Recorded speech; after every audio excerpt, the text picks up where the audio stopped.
जय जय प्रभुपाद प्रभुपाद प्रभुपाद जय श्रील प्रभुपाद।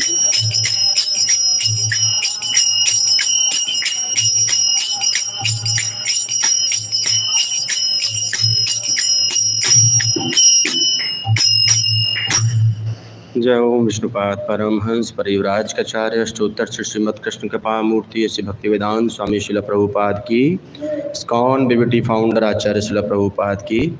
जय ओम विष्णुपाद परमहंस परिव्राज कचार्य अष्टोत्तर श्रीमद कृष्ण कृपा मूर्ति भक्ति सिद्धांत सरस्वती ठाकुर शिला प्रभुपाद की, अनंत कोटि वैष्णव वृंद की, नामाचार्य श्री हरिदास ठाकुर की। प्रेम से बोलो जय श्री कृष्ण चैतन्य प्रभु नित्यानंद श्री अद्वैत गदाधर श्रीवास आदि गौर भक्तवंद की। श्री राधा कृष्ण गोकुलनाथ राधा कुंड श्याम कुंड गिरिराज गोवर्धन की। संवेद भक्तवंद की जय, संवेद भक्तवंद की जय। श्री श्री गुरु अन गौरांग की जय। ओम नमो भगवते वासुदेवाय।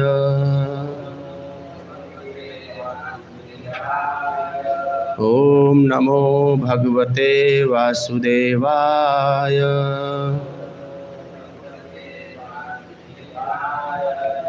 ओम नमो भगवते वासुदेवाय।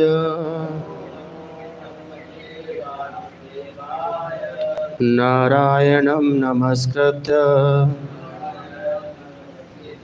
नरं चैव नरोत्तमं देवीं सरस्वतीं व्यासं ततो जयामुदीरये। नष्टप्रायेषु अभद्रेषु नित्यं भागवत सेवया भगवते उत्तम श्लोके भक्तिर्भवति नैष्ठिकी। कृष्णाय वासुदेवाय देवकी नंदनाय च नंदगोपकुमाराय गोविंदाय नमो नमः। हरे कृष्णा। बहुत बहुत स्वागत है आज की प्रातःकालीन भागवतम कक्षा में। आज हम चर्चा कर रहे हैं पहले स्कंद के 18वें अध्याय का 27वां श्लोक।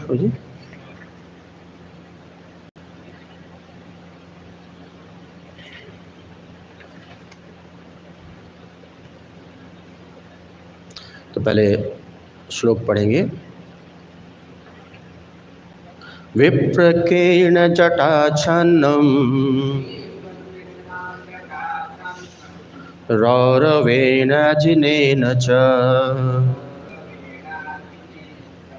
विश्युत्तालु उदकं तथा भूतं याचयत्। विप्रकेण जटाच्छन्नं रौरवेण जिनेन च विश्वयुतः तालोदकं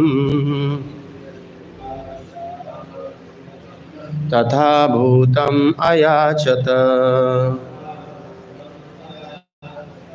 विप्रकेण जटाच्छन्नं रौरवेणानिजेन च विश्वतालोदकं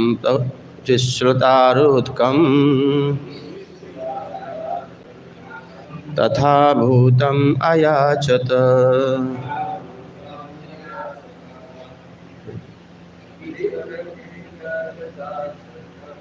विप्रकेण जटाच्छन्नं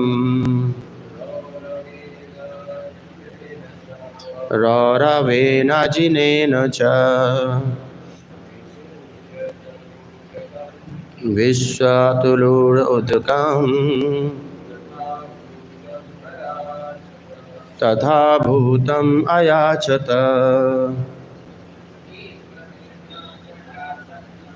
विप्रकेण जटाच्छन्नं रौरवेण जिनेन च विश्वतालूर्ध्वोदकम् तथा भूतम् अयाचत। विप्रकेण जटाच्छन्नं रौरवेणाजिनेन च विश्वतालोदकम् तथा भूतम् अयाचत। विप्रकेण जटाच्छन्नं रौरवेणेन जिञ्चे विशुषत्तालोदकम् तथा भूतम् अयाचत। शब्दार्थ: विप्रकेण बिखरे हुए, जटाच्छन्नम लंबी लंबी जटाओं से ढका,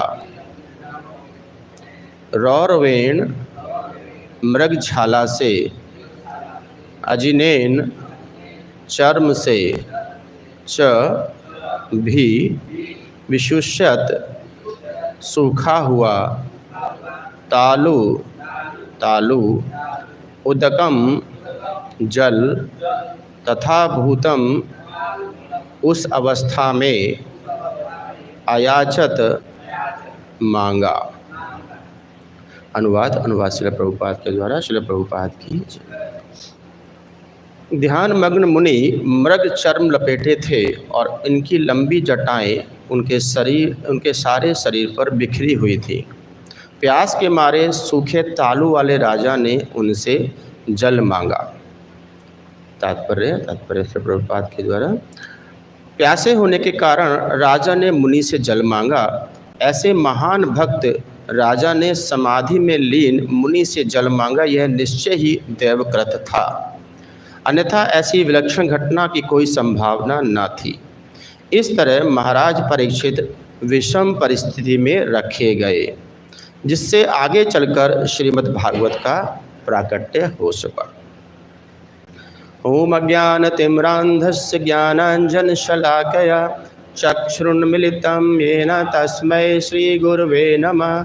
श्रीचैतन्यमनोभीष्टं स्थापितं येन भूतले स्वयं रूप कदा मह्यं ददाति स्वपदान्तिकं। वन्देऽहं श्रीगुरून् श्रीयुतपदकमलं श्रीगुरून् वैष्णवांश्च। श्रीरूपं साग्रजातं सगण रघुनाथन्वितं तं सजीवं साद्वैतं सावधूतं परिजनसहितं कृष्णचैतन्यदेवं श्रीराधा कृष्णपादान् सगण ललिता श्रीविशाखान्वितांश्च। हे कृष्ण करुणा सिंधो दीनबंधो जगत्पते गोपेश गोपिका कांत राधा कांत नमोस्तुते। तप्त कांचन गौरांगी राधे वृंदावनेश्वरी वृषभानुसुते देवी प्रणमामि हरिप्रिये। वाञ्छाकल्पतरुभ्यश्च कृपा सिन्धुभ्य एव च पतितानां पावनेभ्यो वैष्णवेभ्यो नमो नमः। नमः ओं विष्णुपादाय कृष्णप्रेष्ठाय भूतले श्रीमते भक्तिवेदांत स्वामिनेति नामिने। नमस्ते सारस्वती देवे गौरवाणी प्रचारिणे निर्विशेष शून्यवादी पाश्चात्य देशतारिणे। जय श्री कृष्ण चैतन्य प्रभु नित्यानंद श्री अद्वैत गदाधर श्रीवासादि गौर भक्तवृंद। हरे कृष्णा कृष्ण कृष्ण हरे हरे, हरे राम राम राम हरे हरे। हरे कृष्णा। तो आज हम चर्चा कर रहे हैं पहले स्कंद के 18वें अध्याय का 27वां श्लोक। और जैसा कि पिछले कई श्लोक से चर्चा हो रही है कि महाराज परीक्षित जब शिकार पर निकले, जब जंगल से गुजर रहे थे तो उन्हें कुछ प्यास उनको लगी, और वो एक आश्रम देखा, उन्होंने वो आश्रम में रुके, जहाँ पर जो ऋषि थे वो तपस्या कर रहे थे, वो ध्यान मग्न थे। उनका वर्णन यहाँ पर है कि ध्यान मग्न मुनि मृग चर्म लपेटे थे और उनकी लंबी जटाएं उनके सारे शरीर पर बिखरी हुई थी। और जिस समय, क्योंकि महाराज परीक्षित को बहुत ज़्यादा प्यास लगी थी, बहुत तेज़ प्यास थी, तो आसपास कोई और देखा नहीं, तो महाराज परीक्षित ने उन ध्यान मग्न ऋषि से ही जल मांगा। तो तात्पर्य में प्रभुपाद लिखते हैं कि प्यासे होने के कारण राजा ने मुनि से जल मांगा था। ऐसे महान भक्त राजा ने समाधि में लीन मुनि से जल मांगा, यह निश्चय ही देवकृत था। जनरली ऐसा होता नहीं है कि कोई ध्यान मग्न हो आप उनको डिस्टर्ब करें, कोई ऐसे उनको किसी काम के लिए, लेकिन शायद ये सब एक पूर्व रचित था कि ऐसा होना था। और राजा जो इतने बड़े भक्त थे, इतने ज्ञानी थे, और उन्होंने भी वो ऐसा अपराध किया कि उन्होंने ध्यान मग्न मुनि से ही जल मांगने की चेष्टा की, जो निश्चित रूप से कहते हैं यहाँ पर प्रभुपाद लिखते हैं कि निश्चय ही देवकृत था, देवीय शक्ति द्वारा रचित रहा होगा, अन्यथा कहते हैं ऐसी विलक्षण घटना की कोई संभावना न थी। इस तरह महाराज परीक्षित विषम परिस्थिति में रखे गए। तो महाराज परीक्षित को उस परिस्थिति में लाने का एक पूर्व रचित एक प्रोग्राम, पूरा कार्यक्रम था। भगवान की इच्छा से सब कुछ हो रहा था। क्यों? क्योंकि इसके आगे एक बहुत बड़ी घटना होनी थी, और वो घटना क्या थी कि एक बहुत बड़े ग्रंथ का प्राकट्य होना था, श्रीमद् भागवतम का प्राकट्य होना था। तो उसके लिए एक आधार की आवश्यकता थी। यही कारण था कि महाराज परीक्षित को उस आधार के लिए चुना गया और उन्हें इस तरह विवश किया गया कि वो जाकर के एक ध्यान मग्न मुनि को कि वो ही डिस्टर्ब करें और उन्हीं से जल मांगें, और आगे की घटनाएं जैसा कि आगे होंगी वो सब हुई। तो देखिए, भगवान के जो हम जब देखते हैं ना कि हम कई चीज़ें सोचते हैं कि ऐसा क्यों हो रहा है। देखिए, सब कुछ भगवान की इच्छा से होता है, उनकी इच्छा के बिना कुछ नहीं हो सकता। भगवान जैसे चाहते हैं वो परिस्थिति वैसे ही जनित हो जाती हैं कि जो आगे की किसी न किसी घटना को कहीं ना कहीं आधार बनती हैं। और महाराज परीक्षित उसी घटना के एक आधार बने। इतने महान ग्रंथ की रचना का कोई आधार तो बनना था ना, कि उसका प्राकट्य होना था। रचना तो पहले हो चुकी थी, लेकिन इस युग में उस ग्रंथ का प्राकट्य महाराज परीक्षित जैसे भक्त के द्वारा या उनके माध्यम से होने का व्यवस्था भगवान ने रचना की। और उसके लिए क्या किया, भगवान ने उनको माध्यम बनाया और एक अपराध में उनको डाल दिया। देखिए, बड़े अजीब सी बात है ना कि भगवान तो कोई बार व्यवस्था कर सकते थे, क्या आवश्यकता था कि परीक्षित महाराज को उन्होंने एक अपराध ही लगाने के बाद वो सब प्रायोजन किया। क्योंकि जानते थे क्योंकि कोई और भी कार्यक्रम अगर कुछ और व्यवस्था करते तो शायद परीक्षित महाराज उतना ज़्यादा उनका एक आकर्षण नहीं होता अपने मतलब भगवान के प्रति, क्योंकि उन्हें पता लग गया था कि अब जब उनको श्राप लगा, बाद में आगे चर्चा सुनेंगे कि 7 दिन के अंदर मृत्यु हो जाएगी, तो शायद उस तरह की परिस्थितियां नहीं बनती अगर नॉर्मल किसी और कंडीशन में। भगवान ने वो परिस्थिति पैदा की कि जिसमें परीक्षित महाराज पूर्णतः आसक्ति को छोड़ करके और सिर्फ अपने उस पथ पर अग्रसर हो जिसमें कि जहाँ पर उनकी मुक्ति का प्रावधान हो। और सबसे बड़ी बात है कि भागवतम जैसे ग्रंथ का प्राकट्य का आधार बने। अदरवाइज चाहते तो कुछ भी व्यवस्था कर सकते थे। इसलिए कहते हैं कि भगवान को समझना और भगवान के बारे में जानना और समझ पाना सबके बस की बात नहीं है। सबके पास बहुत ही दुर्लभ है कि भगवान को समझ पाएँ। उनका जो कार्यक्रम, जो प्रोग्राम होता है भविष्य का, जो भी उनकी योजनाएं होती हैं, उसको समझ पाना असंभव है। जब भगवान द्वापर युग में थे तो भगवान ने ऐसी लीलाएं की जो असंभव था सोचना कि ऐसी लीलाएं हो भी सकती थी। और एक लीला तो मुझे बहुत अच्छी याद रहती है, जब भगवान ने अपना वो रूप दिखाया, जब यशोदा मैया ने जब उनको पकड़ा मिट्टी खाते हुए, तो भगवान ने सारा ब्रह्मांड अपने मुख में दिखाया था। तो भगवान कुछ भी कर सकते हैं, और क्योंकि भगवान सर्वव्यापी हैं, भगवान सारे ब्रह्मांड के को प्राकट्य करने वाले हैं, तो सारा ब्रह्मांड ही भगवान के अंदर है। तो ये चीज़ को समझ पाना, और फिर हम सोचते हैं जो घटनाएं हो रही हैं वो घटनाएं शायद हमने कर ली या हमारी वजह से हो गई, ये सब हमारा वही हमारा एक हमारा गलत विचार होता है। हम समझ नहीं पाते कि ये सब कुछ भगवान की योजना के अनुसार है। हमारे जीवन में जो भी घटित हो रहा है एक एक घटना हमारे यहाँ हमारे उसमें, ठीक है, हम कर्म करते हैं, भगवान ने हमें कर्म की स्वतंत्रता दी है कि हम कर्म के अनुसार कुछ ऐसी चीज़ें कर लेते हैं जो हमारी स्वतंत्रता के अकॉर्डिंग होता है, लेकिन वहाँ पर भी कहीं ना कहीं भगवान की कोई ना कोई शक्ति काम कर रही होती है जो प्रेरित करती है किसी काम को करने के लिए। हमारे कर्म उसमें फिर हम उसी कर्म बंधन में तभी बंध पाते हैं कि हमारी इच्छा और फिर भगवान की किसी शक्ति द्वारा वो इच्छाएं पूरे होना और फिर हम उस बंधन में आकर के लिपट। तो भगवान की योजनाएं समझना इसलिए कहते हैं असंभव है। तो जब हम चर्चा करते हैं उस घटना की, मैं खास करके जब मैं अभी बात कर रहा हूँ कि भगवान ने जब ब्रह्मांड अपने को ब्रह्मांड के मतलब ब्रह्मांड का पूरा अपने अंदर दिखाया कि सब कुछ हुई थी, यशोदा मैया खुद अपने आप को देख रही थी अब अंदर। तो इसी तरह से जब अर्जुन उस कंडीशन में थे, जब युद्ध सामने खड़ा था और अर्जुन समझ नहीं पाया, अर्जुन ने प्रार्थना की भगवान मुझे अपना विश्व रूप दिखाइए।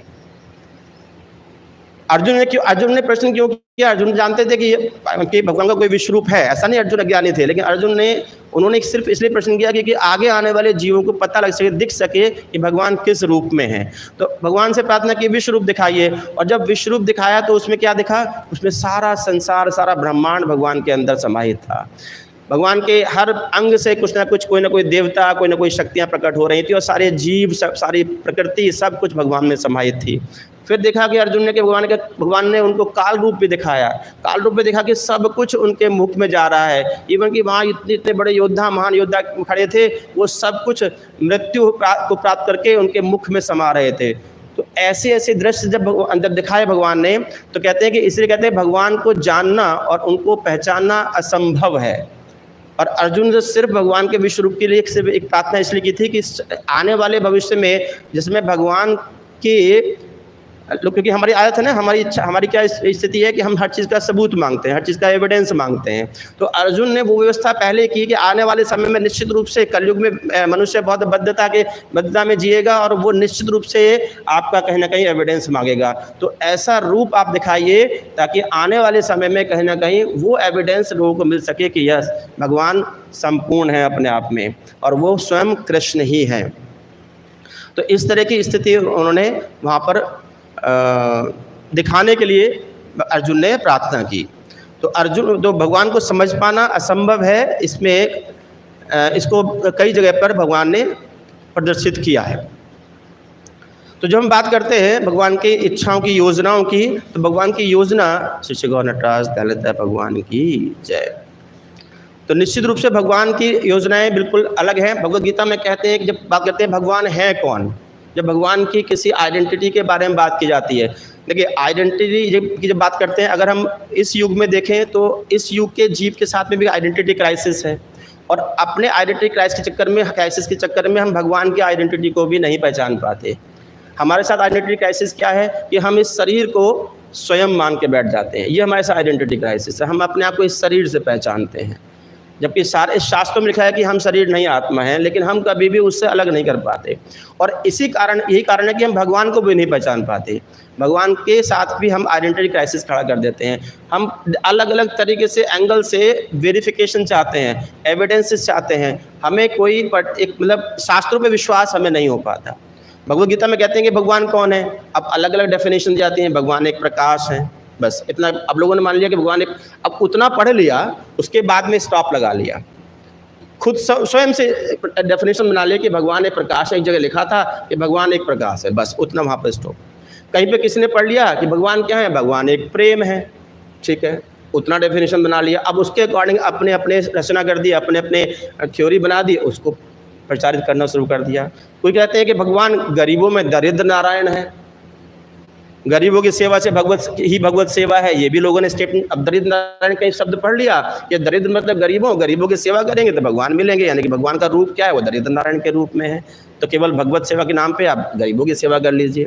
फिर कहते ऐसी बहुत सारी भ्रांतियाँ भगवान के बारे में हैं, आइडेंटिटी के बारे में। कुछ कहते हैं भगवान साकार हैं, कुछ कहते हैं निराकार हैं।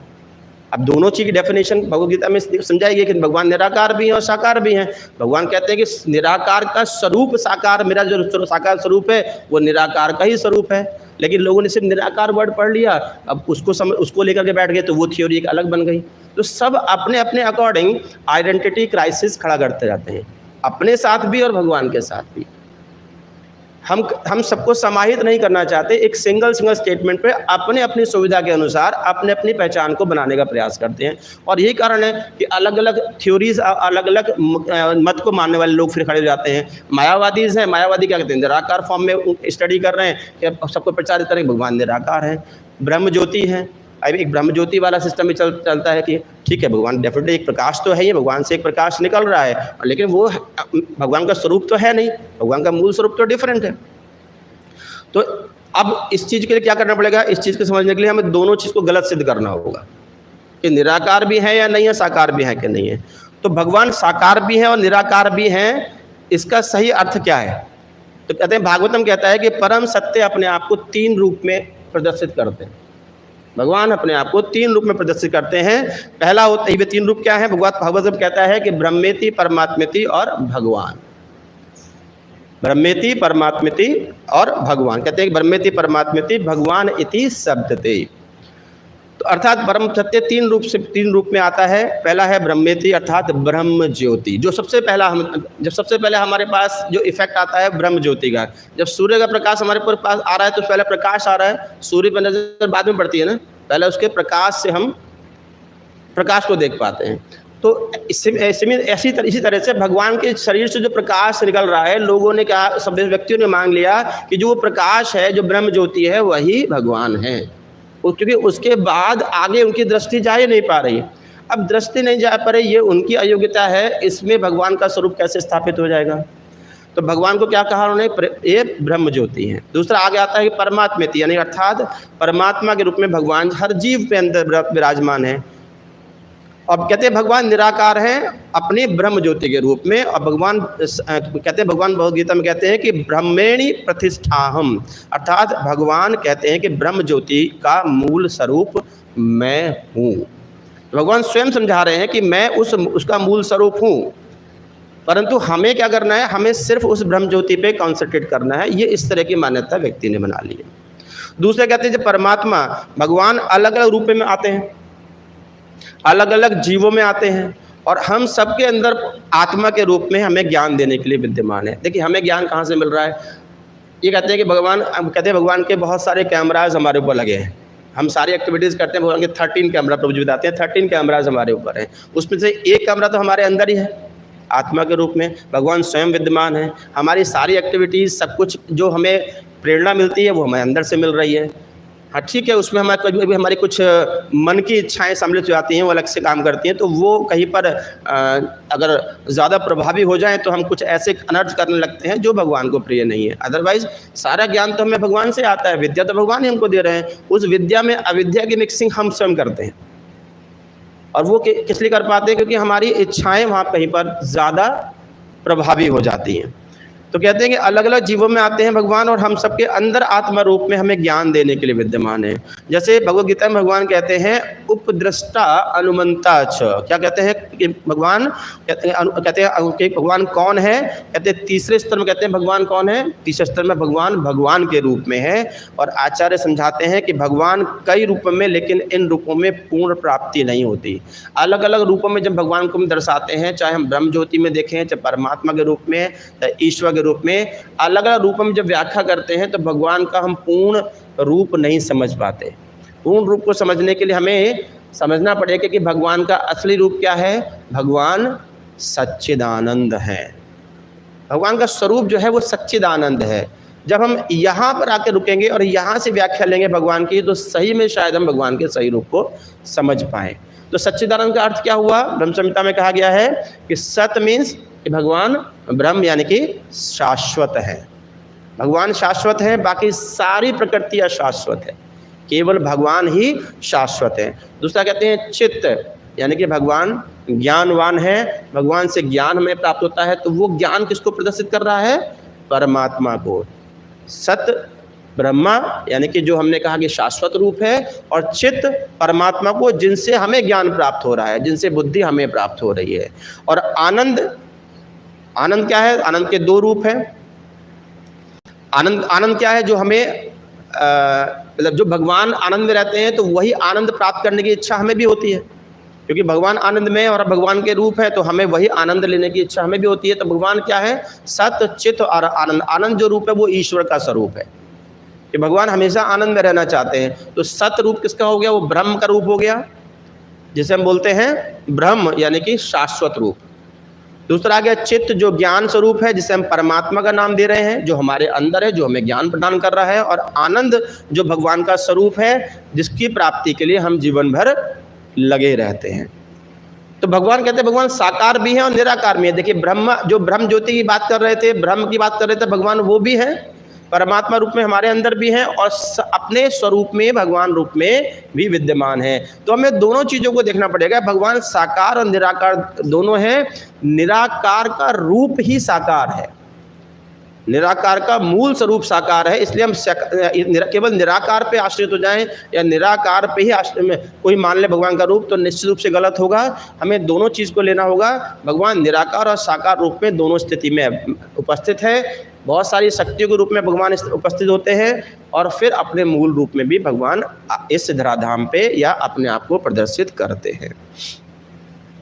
इसलिए कहते हैं कि इसलिए साकार रूप को श्रेष्ठ माना जाता है। श्रेष्ठ क्यों माना गया? क्योंकि कंप्लीट जो पूर्ण स्वरूप तो उनका वही है जो साकार रूप है। आप किसी व्यक्ति के बारे में बस सुन रहे हैं, चर्चाएं कर रहे हैं, आपने सुना कि फला व्यक्ति, अगर आप उनसे नहीं मिले हैं, उसको नहीं देखा और आपने उसके बारे में एक डिस्क्रिप्शन सुन रखा है, तो क्या आप उसी को वो व्यक्ति मान लेंगे क्या? अगर किसी से नहीं मिले हैं, मान लो आपने प्रेसिडेंट को नहीं देखा अपने सामने रूप में, और आप उनके बारे में चर्चा सुन रखी कि हमारे प्रेसिडेंट ऐसे हैं, वैसे उनका शकल ऐसी है, प्राइम मिनिस्टर ऐसे हैं, या फला एक बड़ा व्यक्ति है उसका ऐसा फेस है ऐसा, तो क्या उस व्यक्ति को आपने मान लिया कि वो व्यक्ति आपने देख लिया? नहीं ना। डेफिनेटली उसका मूल स्वरूप थोड़ा डिफरेंट हो सकता है। कई बार हम ऐसी कल्पना कर लेते हैं। अब मायावादी जब निराकार रूप की कल्पना करते हैं तो उनके सामने कोई रूप है ही नहीं भगवान का, तो वो अपने अपने अनुसार गढ़ते हैं कि भगवान ऐसे होंगे वैसे होंगे, उनका रूप उनको नहीं पता, तो वो अपने अपने अकॉर्डिंग डेफिनेशन बनाते हैं। तो निश्चित रूप से मूल स्वरूप तो है नहीं ना, मूल स्वरूप तो बिल्कुल डिफरेंट लगता है भगवान का। तो भगवान के साकार और निराकार रूप को दोनों को ही हमको समझना पड़ेगा। और जब भगवान अलग अलग अवतार में अपने को विस्तार करते हैं तो फिर अलग अलग रूप ले लेते हैं। तो अलग अलग समय में अलग अलग चीज़ों को प्रकट करने के लिए भगवान अपने अपने रूप में आते हैं। अब जैसे भगवान को अपने किसी गुण को प्रकट करना होता है, अलग अलग गुणों को प्रकट करने के लिए अलग अलग रूप में भगवान आए। भगवान ने जब अपने रूप को प्रदर्शित करना हुआ तो किस रूप में आए थे? जब सौंदर्य को प्रदर्शित करना था किस रूप में आए थे? मोहिनी रूप में आए थे, वामन रूप में आए थे। जब भगवान ने अपनी शक्ति प्रदर्शित करनी थी तो नरसिंह रूप में आए थे। तो भगवान अलग अलग शक्तियों में अलग अलग तरह से अपने को विस्तारित करते हैं। तो किस रूप को भगवान का मूल स्वरूप माना जाए? उलझन तो वही होती है। तो तब मायावादी क्या करते हैं? अपने आप को सेव कर लेते हैं, अपने आप को कह रहे निराकार, हमें नहीं पता कैसा रूप है।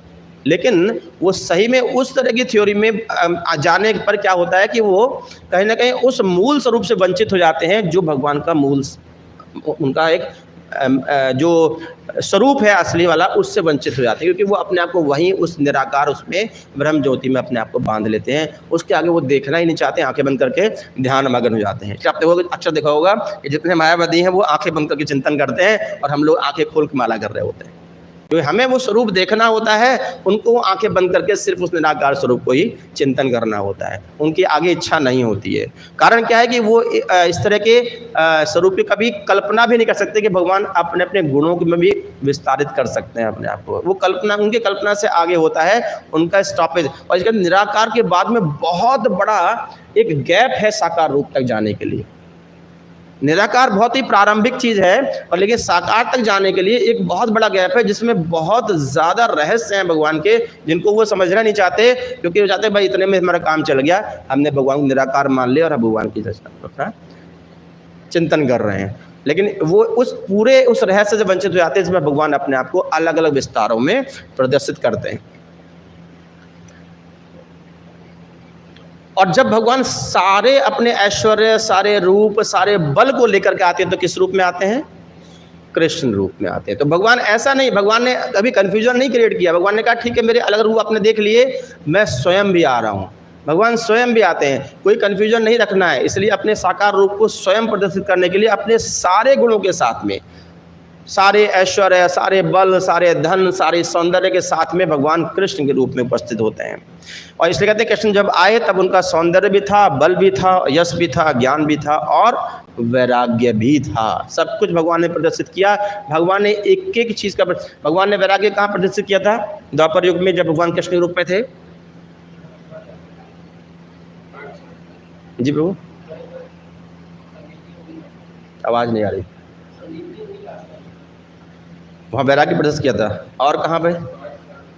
पार्थसारथी के रूप में, है ना। देखिए भगवान क्या मतलब सुप्रीम पर्सनालिटी, और क्या क्या चीज़ें उन्होंने की, कैसे कैसे रोल किए। राजसुयुग में भगवान ने जूते उठा लिए मेहमानों के। बड़ा आदमी होगा तो क्या होगा, वो पहले तो अपने अहंकार में रहेगा, नहीं तो मुझे पहले चेयर चाहिए बैठने के लिए, बड़ा सिंहासन चाहिए। लेकिन क्या वैराग्य है। सब अखंड ब्रह्मांड के मालिक, और क्या कर रहे हैं? सबसे वो सेवा चुनी जो सेवा कोई लेने को तैयार नहीं होता। कहले मैं तो अपने अतिथियों का स्वागत करूंगा, उनके चरण पे पैर धो रहे हैं और उनके जूते उठा के रख रहे हैं। अर्जुन ने जब साथ मांगा भगवान का, कह रहा है मैं तो युद्ध करूंगा नहीं, बता कैसे चाहिए न, कोई बात नहीं, मेरा रथ हाँक लेना, तैयार हो गए। मतलब क्या वैराग्य है। Supreme personality of God head, सबसे बड़े ब्रह्मांड के मालिक, और अर्जुन की लातें खा रहे हैं वहाँ पर। इधर मुड़ना है तो इधर पैर मारते थे अर्जुन, इधर मुड़ा इधर पैर मारते थे। बताइए 18 दिन तक उन्होंने पैर ही लाते ही खाई। तो ये कहते हैं वैराग्य का स्तर। तो भगवान संपूर्ण रूप में द्वापर युग में जब आकर के भगवान ने अपना रूप दिखाया। कहते हैं कि जो देवता है ये सभी भगवान की शक्ति प्राप्त प्रतिनिधि। अब भगवान ने कहाँ कहाँ अपने सबको दिखा रखा है, आप किसको भगवान मान लेंगे? तो ये गलत मिस्टेक होगा ना। अब भगवान तो हर जगह पर उपस्थित हैं, अलग अलग रूपों में है। इवन कि देवता भी उनके शक्ति प्राप्त प्रतिनिधि। क्या देवता को भगवान मान लेंगे क्या? तो यही तो हमारी, अब इसलिए होता भी ऐसा नहीं मानते नहीं लोग। बहुत सारे हमारे यहाँ पे जीव हैं जो पर्टिकुलर देवताओं को भगवान मान के बैठ जाते हैं कि यही भगवान है, और उन्हीं को जीवन भर सेवा करते हैं। समस्या क्या है कि बस दिक्कत नहीं सेवा करने में, समस्या क्या है कि वहाँ पर सेवा होनी चाहिए थी उनकी एक भक्त के रूप में, एक वैष्णव के रूप में, और उनको हम भगवान के रूप में दर्जा देते हैं। तो अब अच्छा, मेरा ये अपना असेसमेंट ये है कि अगर हम ऐसा करते हैं, किसी वैष्णव को, एक भक्त को अगर हम भगवान का दर्जा देंगे, तो शायद क्या भगवान का क्या उस पर्सनैलिटी को अपराध नहीं लगेगा क्या? भाई वो विग्रह रूप में है उस समय, तो हो सकता है कि वो बोल नहीं पा रहे हो, लेकिन मन में तो होता हुआ ना उनके कि यार मुझे क्यों पूछ रहे हो भगवान के रूप में, मैं तो, मुझे तो भक्ति रहने दो। लेकिन हम अपने अपने लालच चक्र में भगवान बना के बैठ गए हैं। ऐसे बहुत एग्जाम्पल है, लोग वहाँ पे भगवान के रूप में जा रहे हैं। एक हाल से शायद खाटू श्याम जी का भी यही उदाहरण बन सकता है ना। इतने बड़े भक्त, भगवान ने उनको कहा कि तुम्हारे पास जो आएंगे उनकी कृपा, उनको मेरी कृपा प्राप्त होगी, लेकिन लोगों ने अपने लालच में उन्हीं को भगवान बना दिया। आज डायरेक्टली आज वो जो भक्त वहां जा रहे हैं वो भगवान को याद ही नहीं कर रहे हैं, वो सिर्फ उन्हीं को याद करते हैं, उनको भगवान बना के बैठे हैं। तो क्या वो अपराध उनको नहीं लग रहा होगा क्या कि एक भक्त अपने आप में मन में सोचते हो कि ये व्यक्तियों ने मुझे क्या बना दिया, मैं तो एक भक्त, भगवान ने मुझे इतना अच्छा दर्जा दिया अच्छे भक्त के रूप में, और ये लोग मुझे भगवान बना केवल अपने लालच में कुछ मांगने के लिए। अभी तो पता है कि वहाँ पर जाएंगे तो इच्छाएं पूरी होंगी। इच्छा कौन पूरी कर रहा है उनकी? वो तो नहीं पूरी कर रहे हैं, उनके माध्यम से भगवान ही पूरी कर रहे हैं। लेकिन वो व्यक्ति को समझ नहीं, क्योंकि व्यक्ति ने क्या किया, आइडेंटिटी क्राइसिस वही है ना कि उसने उतनी ही छोटी चीज़ को अपने आप को आइडेंटिफाई कर लिया, बस यही भगवान है। तो लोग अपने अपने अनुसार भगवान को आइडेंटिफाई करते हैं और भगवान की योजना को समझ नहीं पाते हैं, और फिर अलग अलग भगवान को फिर पूजा अर्चना जो भी करते हैं वो करना शुरू कर देते हैं। और यही कारण भगवान ने कहा भी था भगवद गीता द्वापर युग में कि कलयुग के अंदर निश्चित रूप से भगवान जो है मेरे को सब भूल जाएंगे और व्यक्ति को भगवान के रूप में पूजा जाएगा। और वही हो भी रहा है। बहुत सारे ऐसे ऐसे लोग हैं, पता नहीं उनको उनका क्या आधार है, उनका तो कोई परंपरा भी नहीं है, और बड़े बड़े मंदिर बने हुए हैं, है ना, बड़े बड़े धाम बने हुए, उनके कोई आधार नहीं उनका, और उनको भगवान मान के पूजा जा रहा है। और बड़े अरबों रुपए का उन पर चढ़ावा चढ़ता है हर साल। अब नाम तो नहीं लेना चाहूँगा, लेकिन आप समझ जाएंगे किसका नाम किसको बोलना चाह रहा हूँ। साईं बाबा को जैसे बोल रहे हैं जी, तो डेफिनेटली अब वो क्या आधार है उनका, क्या ना तो वो कोई भक्त के रूप में भी आधार नहीं है। आई डोंट नो कि कुछ फिल्मों में देखा हमने, तो कुछ पढ़ा, कुछ ऐसी, मतलब सब लोग वही इंस्टाग्राम से और फेसबुक से ज्ञान अर्जित किया और अपना शुरू हो गए। तो ये स्थिति है। कहते हैं इस जगत के छोटे छोटे नियंत्रक जितने भी है, जो नियंत्रक हैं, जो परम नियंता के अधीन हैं, हम उन्हीं को नियंता मान लेते हैं। वो सारे जो नियंत्रक, छोटे छोटे नियंत्रक, क्यों हम उनको नियंत्रक क्यों बोला जाता है? क्योंकि उनको अधिकार प्राप्त है, वो कुछ पर्टिकुलर चीज़ों को नियंत्रित करते हैं। अगर हम देवताओं को देखें तो हर देवता को कुछ ना कुछ अधिकार प्राप्त है, वो पर्टिकुलर चीज़ को नियंत्रित कर रहा है। लेकिन परम नियंता तो नहीं हो सकता ना, परम नियंता तो भगवान ही है, तो हम उनको परम नियंता मान लेते हैं। जो परम नियंता के अधीन है हम उन्हीं को परम नियंता मान करके उन्हीं का पूजा चिंतन करना शुरू कर देते हैं और भगवान को भूल जाते हैं। तो कहते हैं कि इस प्रकार जब भगवान ने अपने को परिभाषित किया तब अर्जुन ने एक प्रश्न किया था कि आप मुझे अपना विराट रूप दिखाइए। क्यों कहा था उन्होंने विराट रूप दिखाने के लिए? क्योंकि जानते थे अर्जुन कि इस आने वाले युग में यही होने वाला है कि लोग आइडेंटिटी क्राइसिस खड़ा करेंगे, भगवान को नहीं पहचानेंगे। और सही बात में जब कृष्ण कृष्ण के रूप में थे, दो भुज में थे, तो कोई उनको भगवान ने मानने को तैयार नहीं होता है, सच्चाई थी। अगर वो विराट रूप नहीं दिखाया होता ना तो 100% ये था कि इस युग में कोई उनको भगवान नहीं मानता। अरे वो तो नॉर्मल मनुष्य थे, रथ हाँक रहे थे, गाय चराया करते थे, उतने तक सीमित कर दिया होता हमने। वो विराट रूप दिखा दिया उन्होंने, जिसको आज लोग देख करके हाँ लगता है कि तब लोग विश्वास कर लेते हैं, अदरवाइज नहीं मानने वाला था कोई। और अर्जुन ने शायद प्रश्न इसीलिए किया होगा कि भगवान आप सब कुछ कह रहे हैं, मैं सब समझ रहा हूँ, लेकिन आने वाले जीव को सबूत चाहिए होगा, एविडेंस चाहिए होगा, क्योंकि हम इतने बद्ध हैं, हम बिना सबूत के कोई काम नहीं करते हैं। हमें सब चीज़ का एविडेंस चाहिए होता है। हम ये पूछते हैं कि बताओ कहाँ पे सबूत, कहाँ दिखाओ। हम चीज़ को देखना चाहते हैं, इसलिए शायद उन्होंने विराट रूप देखने का प्रश्न किया और भगवान ने शायद इसलिए दिखाया भी था अपने आप विराट रूप को।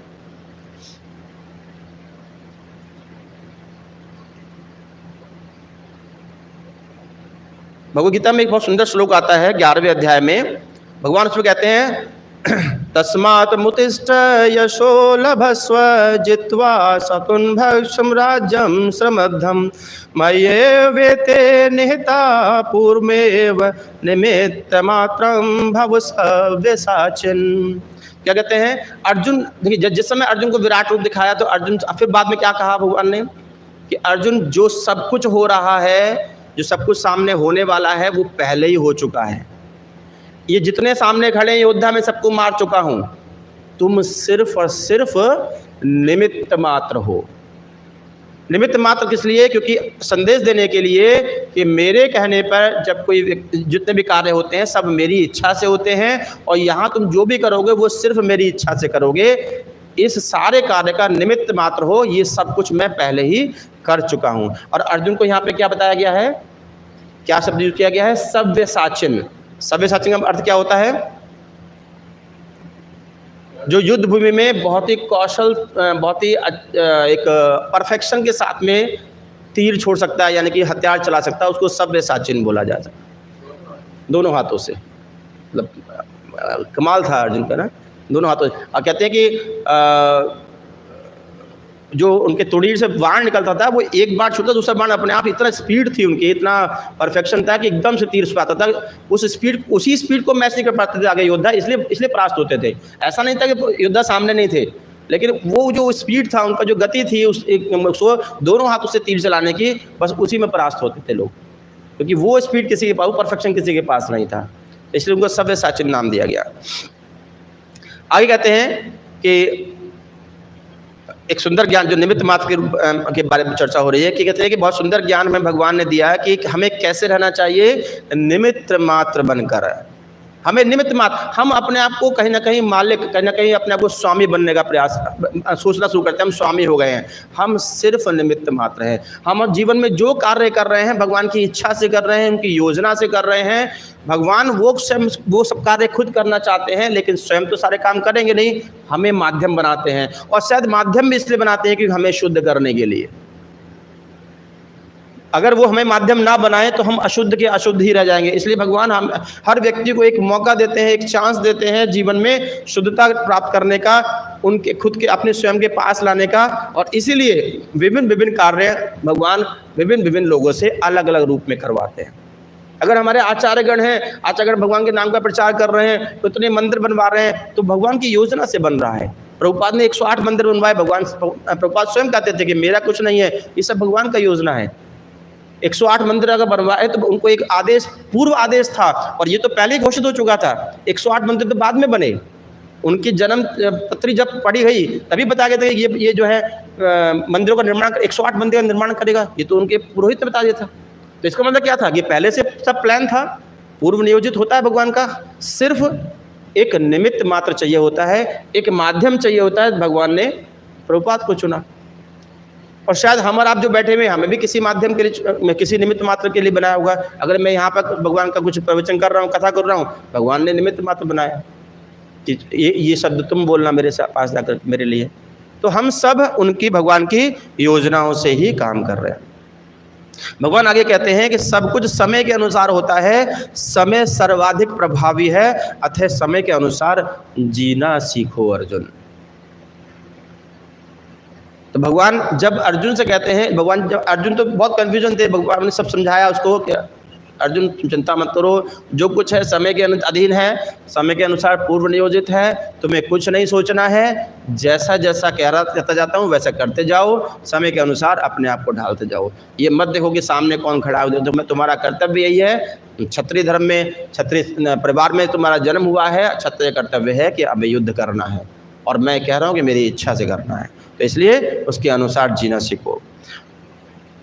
तो अब प्रश्न क्या पे आता है? प्रश्न आता है कि मन में कि जब सब कुछ समय के अधीन है और फिर ये जगत क्या है? सब तो समय के अधीन है, तो ये जगत क्या है? और जब भगवान प्रकृति का वर्णन करते हैं, भगवद गीता में कहते हैं, क्या कहते हैं भगवान प्रकृति वर्णन के बारे में? भूमिरापन लो वायो खम मनो बुद्धिरेव च अहंकारेति यम्मे भिन्ना प्रकृतिरष्टधा। तो कहते हैं अर्थात पृथ्वी, जल, आकाश, अग्नि, वायु, जितना भी है, मन, बुद्धि, अहंकार, ये 8 प्रकार से विभक्त ये मेरी अपरा शक्तियां हैं। तो सब कुछ भगवान का है, भगवान डिफाइन कर रहे हैं खुद ही, सब कुछ उनका है। तो फिर हम कहाँ हैं? फिर जो हम कुछ करते हैं, फिर हमें अपराध क्यों आता है? सब कुछ भगवान की इच्छा से हो रहा है, उनके अधीन है, तो फिर हमें अपराध क्यों, व्यक्ति रूप में हमें अपराध क्यों लगता है? तो भगवान गीता के में कहते हैं कि भगवान ने कहा था कि मैंने एक स्वतंत्रता दे रखी थी जीवों को, लेकिन जीव उसमें जो ऐसी इच्छाएं कर देता है जो कि मेरी इच्छा के अनुसार नहीं है। भगवान कहते हैं इच्छा करना बुरा नहीं है, लेकिन भगवान के अनुसार अगर इच्छा करेंगे तो वो इच्छा मान्य है, लेकिन हम ऐसी इच्छा कर देते हैं जो भगवान की इच्छा अनुसार नहीं होती है, हमारे मन की इच्छा अनुसार होती है, और यही कारण है कि हमें फिर अपराध लगता है और हमें उसका कर्म फल भुगतना पड़ता है। तो इसलिए कहने का तात्पर्य यही था यहाँ पर कि परीक्षित महाराज को भी भगवान ने निमित्त मात्र बनाया। किस लिए बनाया? कि एक बहुत बड़े ग्रंथ का प्राकट्य कराने के लिए। हम सभी इस तरह निमित्त मात्र है, हमें सभी कुछ भगवान की इच्छा के अनुसार करना है, और वही कार्य करने हैं जो भगवान की इच्छा के हों। अपनी इच्छाएं अगर डालेंगे तो हम अपराध धारण करेंगे, और अगर भगवान की इच्छा के साथ काम करेंगे तो निश्चित रूप से जैसे अर्जुन को फल मिले, हमें भी वही मिलेंगे। तो हमें प्रयास करना है कि हमें अपनी इच्छाओं को नहीं, भगवान की इच्छाओं को सर्वोपरि रखना है, उनकी इच्छा के अनुसार अपने शरीर को, अपने जीवन को चलाना है। तभी हम भगवत धाम या भगवान की प्राप्ति के बारे में सोच सकते हैं। खैर मिलना तो बहुत बात की बात है, तभी सोच पाएंगे जब हम भगवान की इच्छा अनुसार कार्य करेंगे। तभी समय भी शायद हमको सहयोग करेगा, समय भी हमें हमारे अनुसार चलेगा, या कह सकते हैं हम समय के अनुसार चल पाएंगे, उससे पहले नहीं। और उसका एक ही तरीका है कि हम निमित्त मात्र बने और सिर्फ और सिर्फ भगवान की ध्यान और भगवान के नाम को अपना आधार बनाएं। हरे कृष्णा कृष्णा कृष्णा हरे हरे, हरे राम राम राम हरे हरे। बहुत बहुत धन्यवाद आज की कक्षा में सम्मिलित होने के लिए। किसी का कोई प्रश्न हो तो पूछ सकते हैं प्रथा अनुसार।